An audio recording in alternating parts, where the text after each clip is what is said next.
Sando Trini. A San Fernando story. The threat to flat rock. Finally, people all over the world realize that they are all connected to the natural world. Unfortunately, there are some who refuse to accept the fact that if an incident at a market in faraway China affected billions of humans across the globe. Similarly, an incident involving flat rock in San Fernando could affect the whole of Trinidad and Tobago and beyond. The incident at Wuhan in China unleashed a pandemic, but the Gulf of Paria in Trinidad has a threat looming over the water for over a year. January of 2021 will be 2 years since an oil-filled barge was left abandoned in the Gulf of Paria.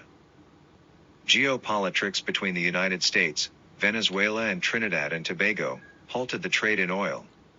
The sudden interruption caused a large tanker, full of crude oil, to be left abandoned in the narrow corridor between Trinidad and Tobago and Venezuela.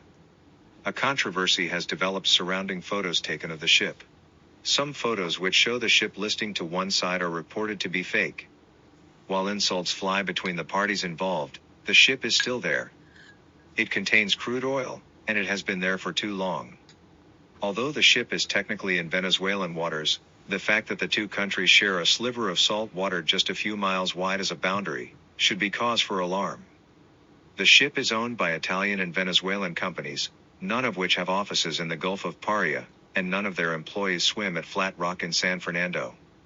The Gulf of Paria has some lifelong sea bathers of San Fernando who call Flat Rock their altar of health, while fishermen call the Gulf their breadbasket. Both groups have ignored threats of future ailments caused by pollution, but a massive oil spill has no equal. The oil spill in Alaska caused by the ship the Exxon Valdez was an example of a massive oil spill. The effects of that spill are still being felt by people and wildlife. It is not impossible that the Gulf of Paria and San Fernando can be seriously affected by a sea-going oil tanker, orphaned since January of 2019. The ship FSO Nabarima is actually a barge loaded with millions of crude oil which could easily cover the Gulf from Cedros to Chaguaramas, and eventually make a ring around the island. Swimmers at Vesini Beach in Point Fortin have to contend with tar balls under their feet. These globs of asphalt are reportedly naturally occurring seepage from the nearby vast underground pool of asphalt in La Brea, known as the Pitch Lake.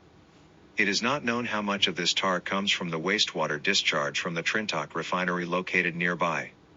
It is not difficult to imagine someone taking an early morning walk from Coffee Street in San Fernando to Flat Rock to take a dip in the already warm water. It would be horrible to be confronted with a black sheet of crude oil, glistening in the first rays of the morning sunshine, and painting the sea roaches and baby oysters with a deadly black sheen.